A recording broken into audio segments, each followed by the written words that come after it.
The paper was delivered on the 1st of November, 1888. It came in the hand of a young man named Finch, a clerk from the Carbon Valley Coal and Coke Company, whose face was still smooth with the conviction that rules were the highest form of reality. He did not remove his hat when Elara Vance opened the door. The air that swept in with him smelled of pine and the coming snow, a clean, sharp scent that was immediately fouled by the legal ink on the document he held. It was an eviction notice. 14 days to vacate Company House number 17. The reason cited was the termination of her husband's employment, an absurdly bureaucratic way of saying that Silas was dead. He had been dead for 6 months, killed in a rock slide up on the North Seam, and the company's initial generosity, allowing her to remain in the house through the summer, had now curdled into a simple matter of accounting. The house was an asset. She was a liability. Finch explained this with a placid sort of patience, as if instructing a child on the mechanics of a clock. The company, he said, was not without sympathy, and had therefore authorized a final settlement of $65 to assist with her transition. He slid the envelope containing the money onto the small table by the door. Elara looked at the paper, then at the envelope, then at the young man's earnest, untroubled face. She did not weep. She did not raise her voice. The composure she maintained was a wall, solid and inert, and Mr. Finch seemed to take it as acquiescence. He had likely expected tears, or pleading, or some other feminine display that would have made his task unpleasant. Her quiet stillness was, to him, a form of cooperation. He tipped the brim of his hat, a gesture more of dismissal than respect, and said, "The company wishes you well, Mrs. Vance." Then he was gone, his boots crunching on the thin layer of frost that had already formed on the porch steps. She closed the door and stood for a long moment in the silence of the small two-room house. It was Silas's house. Every floorboard that creaked under her weight, every nail in the walls, every pane of glass that looked out onto the narrow, muddy street of Carbon Creek, Colorado, was his. He had earned it with 10 years of labor in the dark, pulling coal from the earth at 9,500 feet. The notice in her hand stated that his labor, and therefore his life, had purchased his widow exactly 6 months and 14 days of shelter. She walked to the window and watched Mr. Finch move down the street. A thin man in a dark coat, a folio of papers under his arm, dispensing administrative cruelty with the detached efficiency of a postman delivering the mail. The mountains rose up behind the town, jagged granite peaks already white with snow against a steel-gray sky. The wind was picking up, rattling the window frame. It was a north wind, the kind that carried the first true bite of winter. She was 34 years old. She had $65, and she had 14 days until the wilderness, which had already taken her husband, would come to claim his house. She did not move from the window for nearly an hour. She simply watched the sky darken and felt the temperature drop through the single pane of glass. The grief she had held at a careful distance for half a year was a cold, heavy thing inside her. But it was not the thing that commanded her attention now. What she felt instead was a strange and terrible clarity, the kind that comes when every superfluous detail of a life has been stripped away. There was no room for sorrow. Sorrow was a luxury. What was required now was calculation. She turned from the window, leaving the eviction notice and the envelope of money on the sill, and walked to the kitchen table to begin the arithmetic of survival. After Mr. Finch had gone, Elara sat down at the small pine table where she and Silas had taken every meal. She did not light the lamp, preferring the fading gray light of the afternoon. On a blank page in her household ledger, she drew a line down the middle, On one side, she wrote assets. On the other, liabilities. The first list was brutally short. She wrote, cash on hand, $65. Below that, she added her physical possessions: 2 wool blankets, a cast-iron skillet, a Dutch oven, a good knife, her sewing kit, 3 dresses, her winter coat and boots, and Silas's books and tools. That was all. She was 34 years old, in good health. She added that to the list, a grim sort of inventory. Health, sound. She had no family to speak of. Her parents were buried in a churchyard in Ohio, and Silas had been an orphan. There was no one to send a wire to, no one to ask for help. The liabilities column was longer. She wrote, no home after November 15th, no income, winter approaching. The elevation of Carbon Creek was 9,500 feet. Winters here were not a matter of inconvenience. They were a lethal force. Temperatures regularly fell to 30 below zero, and snow could pile 6 feet deep on level ground, deeper in the drifts. To be without shelter here was a death sentence. She methodically listed her options, and then, one by one, she crossed them out. She could take the stagecoach to Denver. The ticket cost $18. She would arrive with $47 to her name. She had read the advertisements in the Denver papers that sometimes found their way up the mountain. Boarding houses seek young women for domestic work. She was no longer a young woman. The 14-hour days of a laundress or a kitchen maid were for girls of 18, not for a widow approaching middle age. The wages were $1 a day, of which 50 cents would go immediately to room and board. She would be destitute within 3 months. She drew a firm line through Denver. She could seek work in Carbon Creek. But what work? The town was a company town. Every job, from the miners to the clerks to the men who swept the saloon floor, was controlled by Carbon Valley Coal and Coke. They had just evicted her. They would not hire her. The only independent businesses were Mr. Abernathy's general store and the saloon, both of which were family operations with no need for outside help. Mrs. Gable, the mine foreman's wife, sometimes paid for mending, but it was pennies, not a living. She crossed out local work. She could appeal to the company's charity, perhaps to the superintendent, Mr. Davies. She could plead her case, emphasize her husband's loyal service, the tragic nature of his death. The thought was like swallowing ash. The company had already made its calculation. They had translated Silas's life and her loss into a check for $65. They had weighed her humanity on a scale and found it wanting. To beg would be to ratify their judgment, to agree that she was a problem to be managed rather than a person to be respected.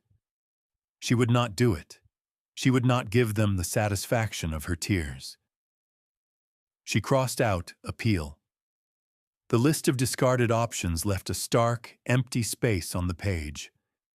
The sun had set, and the room was now deep in shadow. The cold from the floorboards seeped into her feet. She was trapped. The logic was as inescapable as the geography of the valley itself, a deep trough between impassable mountains. She had no money, no family, and no options. The system that had sustained her life, the company, the town, the small web of social obligations, had cast her out as neatly as a spent cartridge. The world had a place for a miner's wife. It had no place for a miner's widow. She sat in the dark, the ledger open before her, the final calculation made. There was nothing left. It was in that moment of absolute emptiness, with the wind howling outside, that she remembered Silas's journals. She lit the kerosene lamp, the sudden flare of light chasing the shadows into the corners of the room. Silas's books and papers were in a small wooden chest at the foot of their bed. He had not been a man of many possessions, but his journals he had treasured. They were filled with his observations as a company geologist, but they were more than that. They were filled with his way of seeing the world. He saw the land not as a landscape, but as a machine, a system of forces and materials. He wrote about rock formations, soil composition, and the flow of water with the precision of a watchmaker. Ilara had often found the entries dense and technical, but she had loved the careful, elegant handwriting, the way his mind worked on the page. She lifted the journals out, running her hand over the worn leather bindings. There were 5 of them, covering his decade in these mountains. She started with the most recent, her hands moving through the pages with a desperate, unfocused hope. What she was looking for, she did not know. A forgotten mention of a friend? A note about a distant relative? Some clue she had missed? She found only geological data, sketches of rock strata, and notes on coal seam thickness. She was about to close the last journal when a particular entry, dated October 15th of the previous year, caught her eye. It was not the technical language, but the heading he had written at the top: "The Sunstone Shelf, a perfect winter trap." Her breath caught. The Sunstone Shelf was a local name for a long, south-facing limestone outcrop about 3 miles up the valley, away from the mine. Silas had been fascinated by it. He believed the limestone was of a particularly high quality, though not in a seam thick enough to be commercially viable. He had gone there often on his days off, just to study it. She began to read the entry aloud, her voice a whisper in the quiet room. "The formation is remarkable," Silas had written. "A shallow cavern, more a deep recess than a true cave, approximately 12 feet in depth and 8 feet wide. Ceiling height slopes from 7 feet at the mouth to 5 at the rear. Crucially, the entrance faces due south, maximizing solar exposure during the low winter sun. The overhang protects it completely from the prevailing north and west winds." He had drawn a rough sketch, a cross-section of the hillside showing the cave. An arrow indicated the path of the winter sun. But it was the next part that made her stop.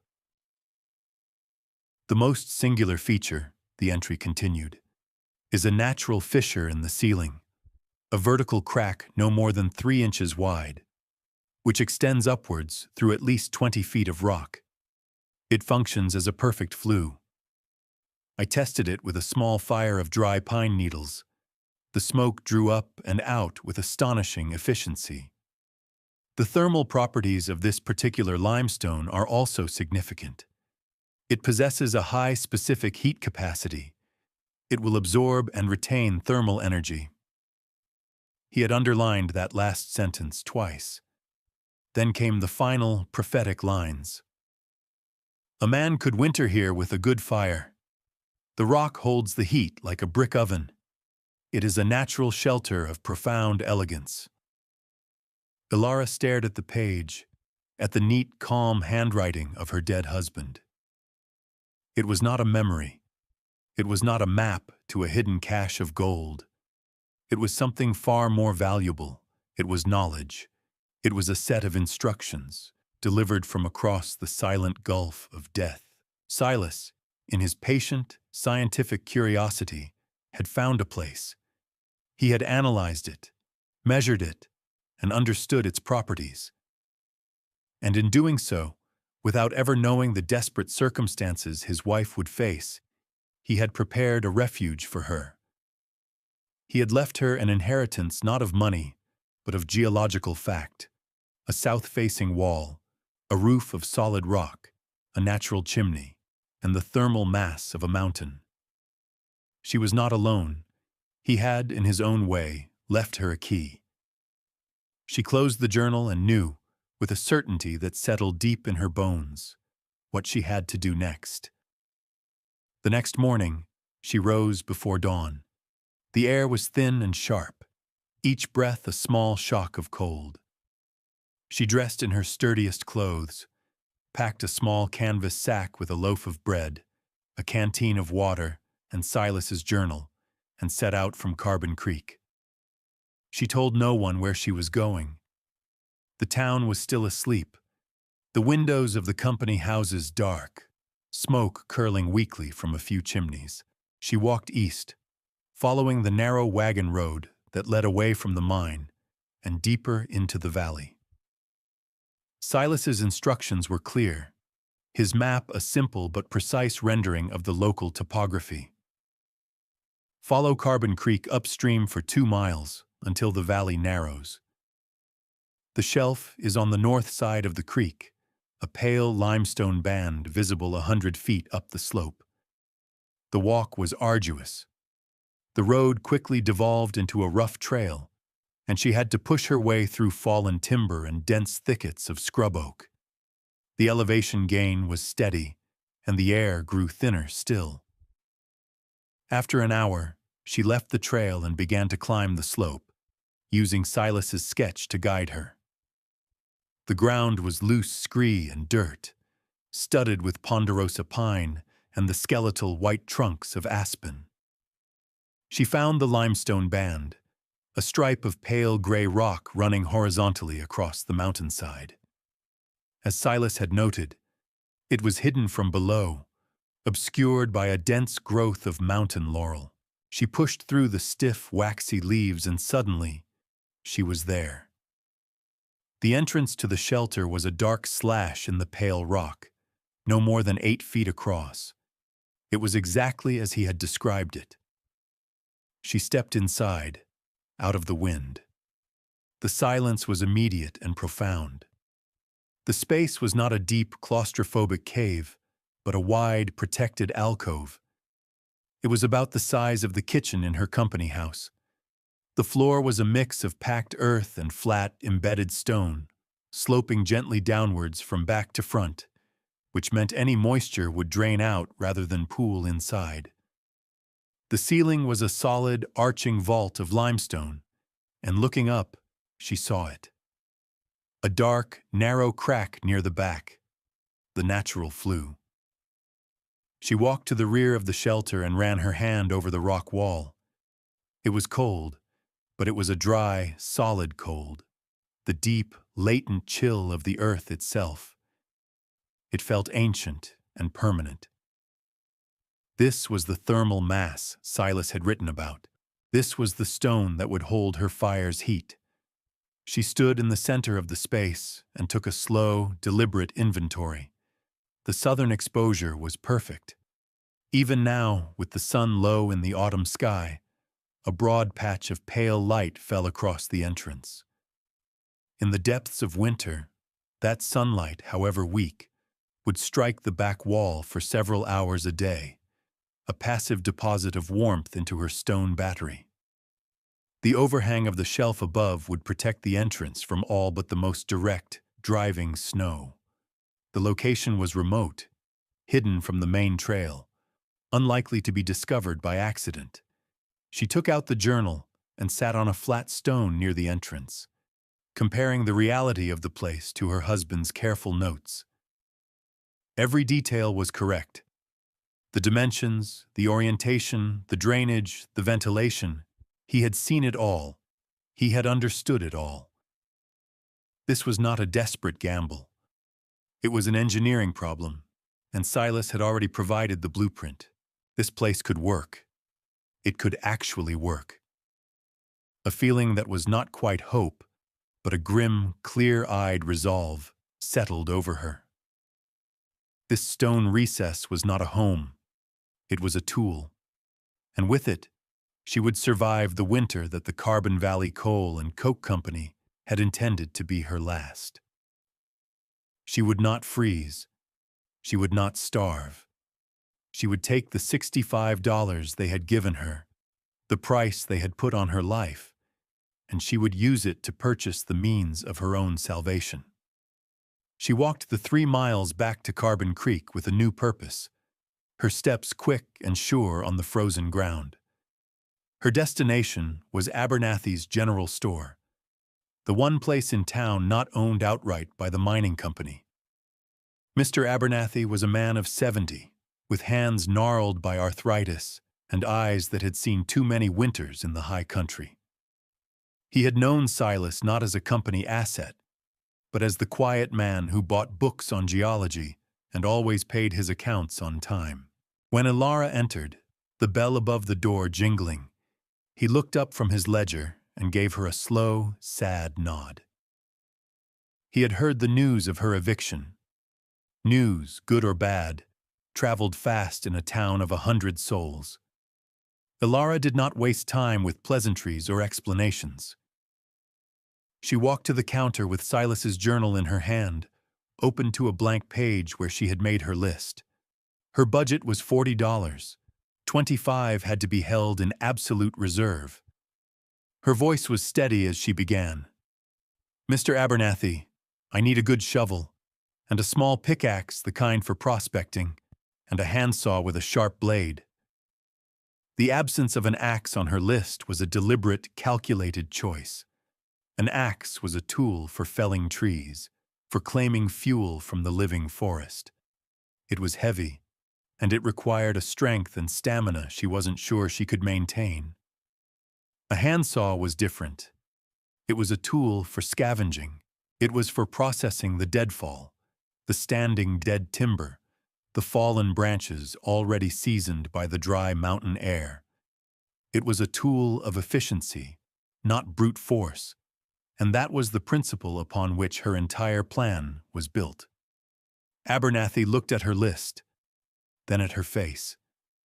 He saw no panic, only a stark, unyielding determination. He hobbled over to the wall where the tools hung.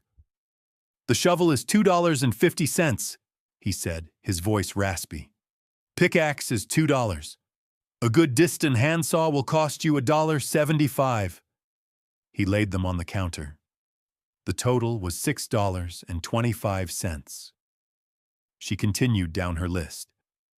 50 pounds of flour, 20 pounds of dried pinto beans, 10 pounds of salt, a 5-pound tin of lard. These were the staples of survival, calories in their densest, most stable form. And a block of lye soap, a dozen boxes of safety matches, and 2 extra wicks for my lamp. Abernathy gathered the items, his movements slow and methodical. He weighed the flour and beans himself, his hand steady on the brass scale. He knew what this collection of goods meant. This was not a shopping list for a woman moving to Denver. This was a list for someone preparing to winter in the wild. He did not ask questions. He did not offer pity. He simply filled her order.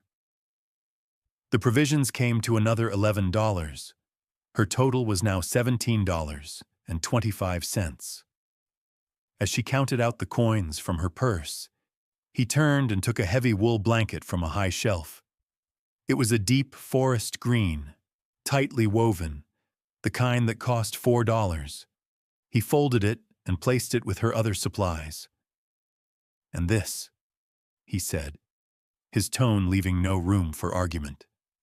He then added a small sack of coffee beans and a full 1-gallon tin of kerosene. "I can't pay for those, Mr. Abernathy," Ilara said, her voice quiet but firm.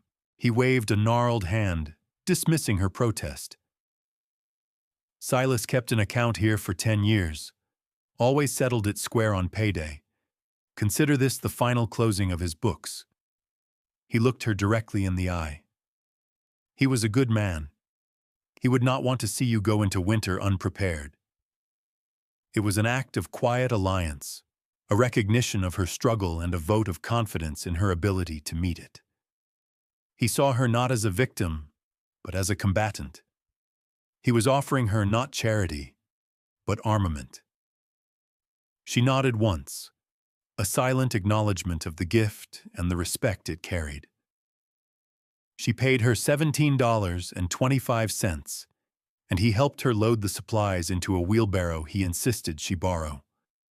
She had $47.75 left, her tools, and enough food to last months if she was careful. She had what she needed. The construction could begin. The next 10 days were a blur of relentless, punishing labor, the kind that left her muscles screaming and her hands raw. Each day she rose in the dark, cold cabin, ate a piece of dry bread, and pushed the heavy wheelbarrow the 3 miles to the sunstone shelf. The work was governed by a strict and logical sequence. The first priority was the wall. The shelter was protected from the north and west, but the southern opening, while a blessing for light, was a vulnerability to wind and blowing snow. Using the pickaxe, she broke loose hundreds of flat, plate-like pieces of limestone from the scree slope below the cave. The stone was heavy, and her first attempts at carrying it up the slope were clumsy and exhausting. She quickly learned to select only the pieces she could manage, to use her legs and not her back, to rest for 60 seconds after every trip. Slowly, methodically, she began to build. She dry-stacked the stones, fitting them together like pieces of a vast, irregular puzzle. Silas had once explained the principle to her. A good dry-stack wall relies on gravity and friction, with each stone placed to lock the ones around it. She built a low wall, 3 feet high and 2 feet thick, across the eastern half of the entrance. It was a brutal, painstaking process. She worked until her arms trembled with fatigue, until the sun dipped below the western ridge, and then she would walk the 3 miles back to the company house, fall into bed, and sleep the sleep of the utterly spent. After 4 days, the wall was complete. It was not beautiful, but it was solid, a formidable barrier that channeled the wind and would soon anchor the snows that would provide even greater insulation. Her next task was fuel. This was the central challenge, the pivot on which her survival turned. Without an axe, she could not attack the forest. She had to become a scavenger, a gleaner of what the forest had already shed. She spent 3 full days with the handsaw, walking the slopes around her shelter. She looked for standing dead timber, aspen and pine killed by lightning or disease, their wood already seasoned on the stump. She would saw through the base of a small dead tree, no more than 6 inches in diameter, and then limit where it fell, sawing the trunk and branches into uniform 16-inch lengths. It was slow, repetitive work. The rasp of the saw was the only sound besides the wind in the pines. She learned to read the wood, to tell the difference between the light, fast-burning aspen and the dense, resinous pine that would burn hotter and longer. She hauled the wood back to the cave, stacking it with obsessive care. 1 pile for aspen, for quick morning fires to take the chill off. Another for pine, for the steady, enduring heat of the day and night. She organized it by size, from small kindling to the thickest rounds. The growing woodpile inside the cave was a testament to her labor, a physical measure of her security. It was her wealth, more precious than any dollar. By the 10th day, she had a supply she estimated would last a month, and she had identified the locations of enough standing deadwood to last the entire winter. Finally, she addressed the entrance. In the narrow opening left by her stone wall, she needed a door. She used the last of her salvaged materials from town, a large, heavy canvas tarp that had once covered a wagon. She built a simple frame of stout pine branches, lashing them together with twine. She stretched the canvas over the frame and secured it, creating a crude but effective barrier. She hinged it to the rock face with loops of rope, weighting the bottom with a heavy log so the wind could not lift it. On the 14th day, her final day in the company house, she moved her few remaining possessions, her blankets, her cooking pots, Silas's journals, to the cave. She swept the floors of the house one last time, left the key on the kitchen table, and walked away without looking back. That night, for the first time, she slept in her new home. She built a small, precise fire of pine directly beneath the flue, lay down on her blankets, and watched the smoke rise in a perfect, unwavering column into the darkness. The stone walls around her began, imperceptibly at first, to drink in the heat. The first true test came in the last week of November. A storm rolled in from the northwest, a vast, churning mass of gray cloud that swallowed the peaks and descended upon the valley. The temperature, which had hovered just below freezing, plummeted. By the first night of the storm, it was 20 degrees below zero, with a wind that drove the snow horizontally. For 4 days, the blizzard raged. The world outside Alara's shelter was a white chaos, a maelstrom of wind and ice.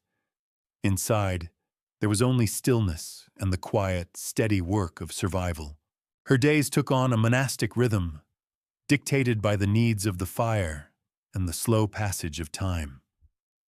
She would wake in the near darkness, the air in the cave chilled to just above freezing. Her first act was always to tend the fire. She would add small pieces of dry aspen, which caught quickly and burned with a bright, hot flame, raising the temperature of the small space in minutes. Once the initial chill was gone, she would switch to the denser pine, adding exactly 4 16-inch pieces per hour. This was the rhythm she had discovered through trial and error. A small, hot fire, constantly fed, was far more efficient than a large, roaring blaze. It consumed less wood and produced almost no smoke, only a shimmering column of heat that rose directly into the flue. The limestone walls, after days of continuous gentle heating, had achieved thermal equilibrium. They were no longer cold to the touch. They radiated a steady, low-level warmth back into the shelter, a gentle and persistent heat that felt like a living presence. She kept a small tin thermometer Silas had used for his geological work. While the storm howled outside at 20, and then 30, below zero, the temperature inside her stone refuge never dropped below 45 degrees Fahrenheit. It was a differential of 75 degrees, an astonishing feat of engineering accomplished with scavenged wood and a deep understanding of thermodynamics. In the margins of Silas's last journal, she kept her own meticulous records. November 28th. Temperature outside, minus 22 degrees Fahrenheit. Temperature inside, 46 degrees Fahrenheit.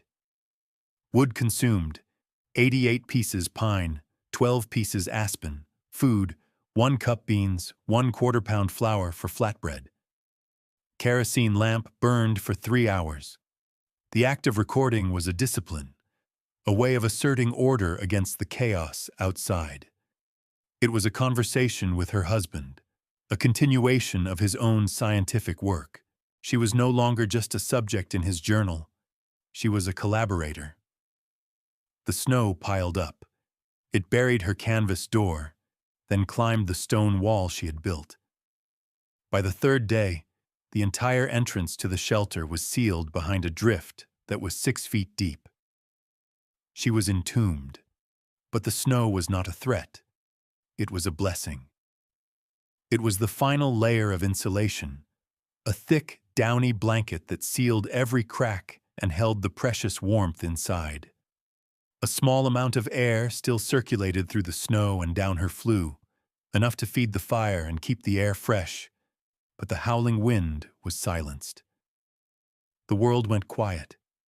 She was safe, warm, and utterly alone, living on stored food and stored heat, a single point of life in a frozen, indifferent wilderness. On the 4th day, the storm broke.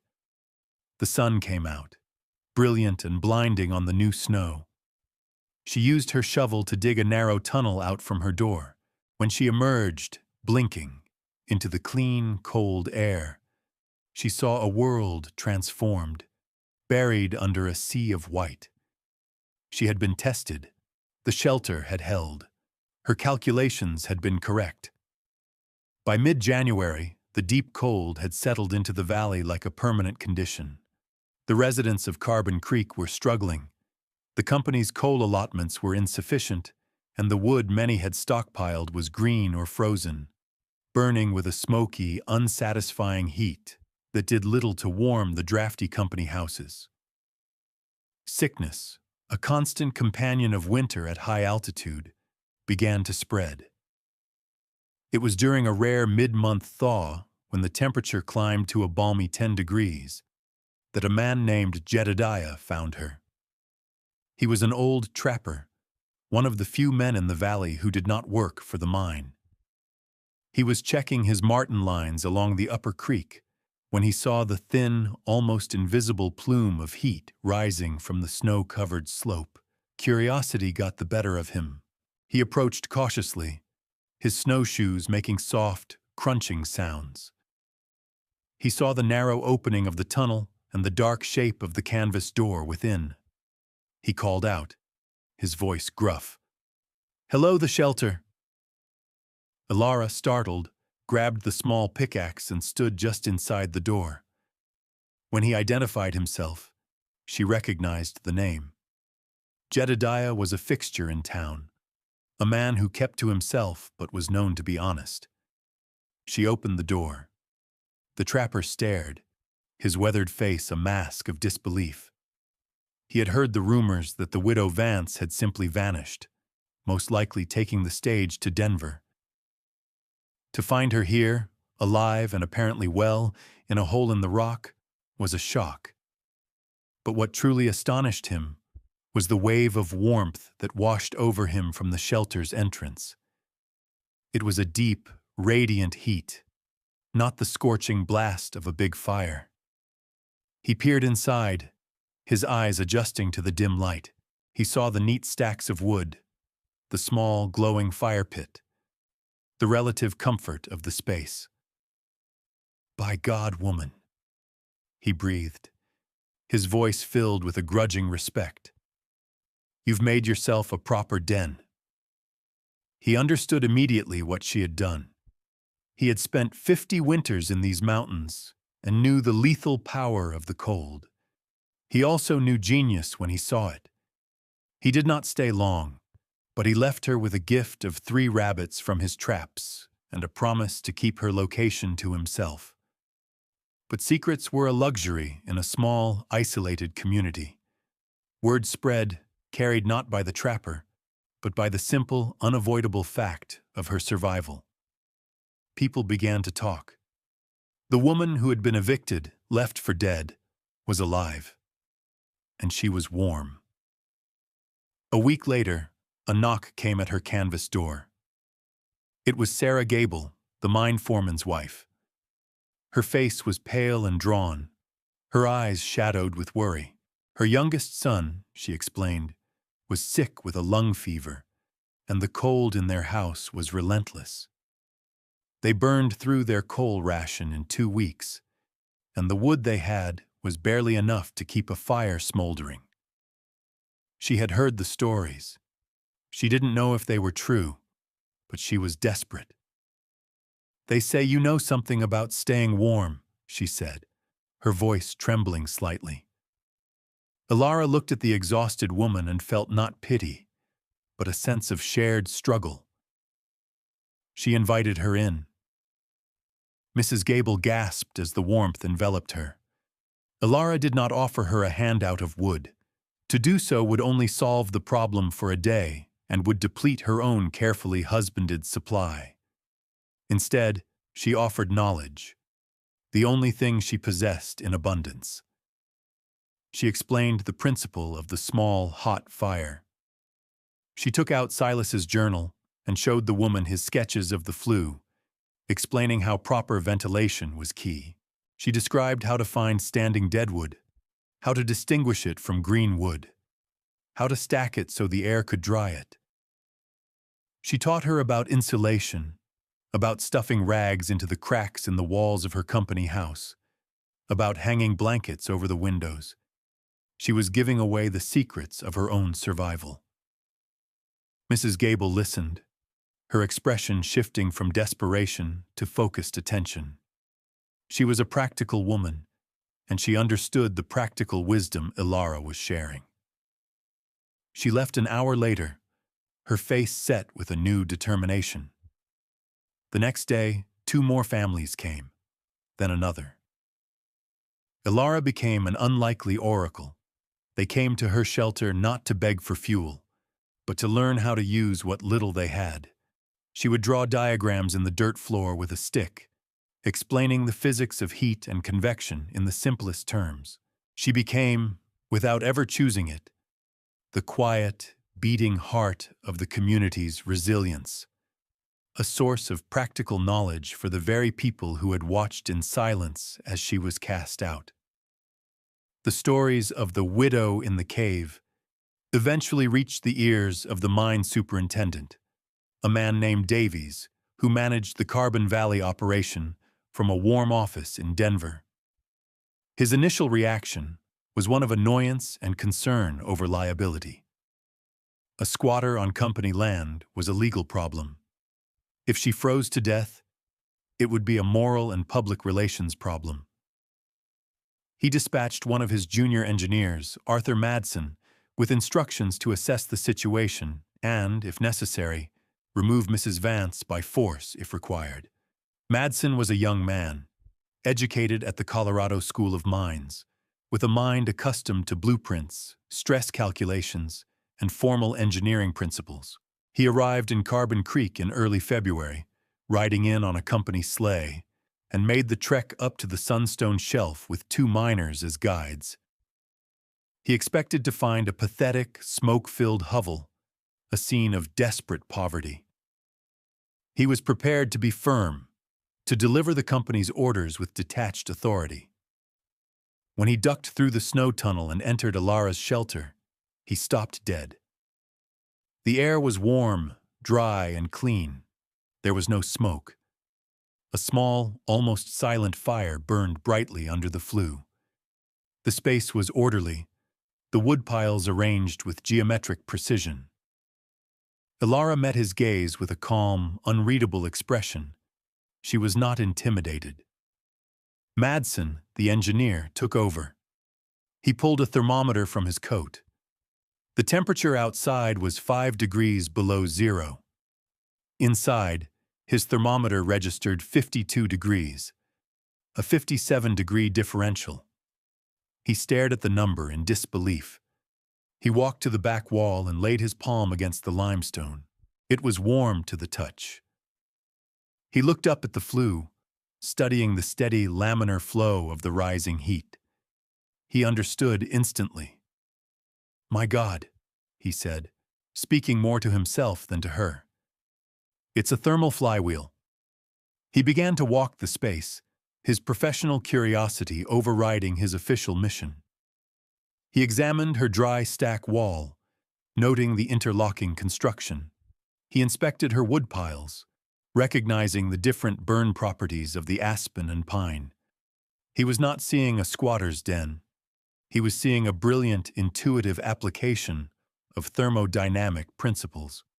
"You've maximized the thermal inertia of the limestone mass," he said, the technical jargon spilling out. "The southern exposure provides passive solar gain, and the flue creates a constant convective loop. This is a radiant heating system of remarkable efficiency." He looked at Ilara, his initial arrogance replaced by a profound and genuine respect. "Mrs. Vance, where did you learn to do this?" "My husband studied this place," she said simply, gesturing to Silas's journal, which lay open on a small stone shelf. He understood the rock. "I just built the fire." Madsen picked up the journal and looked at the sketches, the temperature notes, the careful calculations.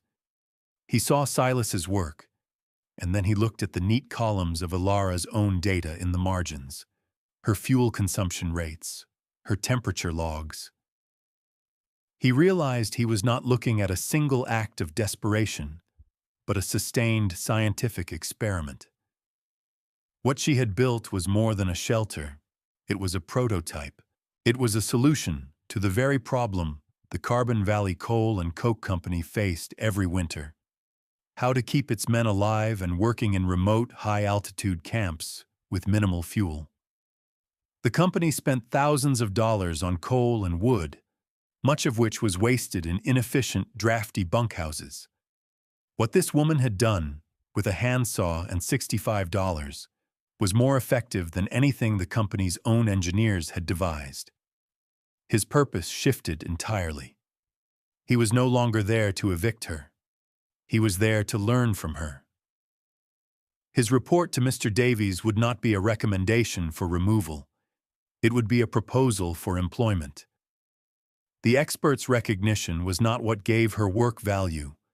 The warmth of her cave and the survival of her neighbors had already done that. But it was the key that would unlock the door to her vindication. Arthur Madson's report landed on Superintendent Davies's desk like a lit stick of dynamite. It did not describe a vagrant, but an innovator. It did not speak of liability, but of opportunity. Madson used the language of efficiency and cost savings, the only language men like Davies truly understood. He detailed the Vance Radiant Heating System, as he termed it, calculating the potential reduction in fuel expenditure for the company's remote survey camps to be upwards of 70%. He described a system that was not only efficient, but replicable, built from local materials by unskilled labor, provided they had the proper instruction. The source of that instruction, he concluded, was currently living in a cave on company land. Davies was a pragmatist. He was facing a winter of low productivity, grumbling miners, and rising fuel costs. Madson's report offered him an elegant solution, but it came with a significant complication. The solution was embodied by the woman his company had treated with cold, bureaucratic disdain. To hire her would be to admit the company's error, a bitter pill for a man like Davies to swallow, but the numbers Madson presented were undeniable. Pride was a luxury. Profit was a necessity. He authorized Madson to make an offer. A week later, the young engineer once again made the trek to the Sunstone Shelf. He did not come with eviction orders, but with a contract. He sat with Alara by her small, steady fire and laid out the terms. The Carbon Valley Coal and Coke Company offered her a position as a consultant at a salary of $50 per month through the winter. Her duties would be to design and oversee the construction of similar thermal shelters at 3 of the company's most remote outposts. Alara listened without expression. She let the silence stretch after he finished, feeling the solid warmth of the limestone at her back. They had cast her out, expecting her to freeze or flee. Now they needed the knowledge she had forged in that very crucible. They were not offering charity. They were trying to buy her mind. She would sell it to them, but at her own price. "The salary is acceptable," she said, her voice even. "But I have 2 conditions. First, the deed to Company House number 17 is to be signed over to me, free and clear. It is my home, paid for by my husband's labor." Madson nodded. "Mr. Davies anticipated that. He has agreed." "My second condition," she continued, her gaze unwavering, "is a formal written apology from the company, signed by Mr. Davies himself, for the manner of my eviction. And the clerk, Mr. Finch, is to be the one who delivers it to me." This gave Madson pause. It was one thing to reverse a business decision. It was another to demand an admission of moral failure. But he saw the look in her eyes and knew this point was not negotiable. It was not about vengeance. It was about justice. It was about restoring a balance that had been violated. He promised to convey her terms. 2 days later, a visibly uncomfortable Mr. Finch appeared at the entrance to her snow tunnel, a legal deed in one hand and a sealed envelope in the other. He would not meet her eye. He mumbled the required words, handed her the documents, and fled back down the mountain. The reckoning was quiet, administrative, delivered on paper just as the initial cruelty had been. There was no triumphalism in her victory. The cost had been too high. Silas was still gone. The months of fear and brutal labor could not be erased. But the injustice had been named, and it had been answered. Ilara fulfilled her contract with the same methodical diligence she had applied to her own survival. She traveled with Madsen to the remote camps, teaching the miners how to read the land, how to build with stone, how to manage a fire. She was patient and clear, her authority rooted not in a title, but in undeniable competence. The men, initially skeptical, came to respect her deeply. She was not a boss. She was a teacher who had earned her knowledge the hard way. When the spring thaw finally came, melting the deep snows and bringing the first hints of green to the aspen, she collected her final payment and moved back into her house in Carbon Creek. The house was hers now, the deed recorded in the county seat. But she did not abandon the sunstone shelf. Twice a week, she made the walk up the valley, clearing the trail, checking the stone wall, and ensuring the shelter remained dry and ready. She restocked the woodpiles, not with the desperate fervor of the previous fall, but with the calm certainty of a woman who understood the value of a refuge. She would never again be solely dependent on a company's payroll or a community's goodwill. She had learned that true security was not something that could be given or taken away by a man with a piece of paper. It was something you built yourself, out of stone and knowledge and the will to endure. She had not been rescued. She had rescued herself. The shelter remained, a silent testament to the woman the world had tried to discard and the engineer she had become.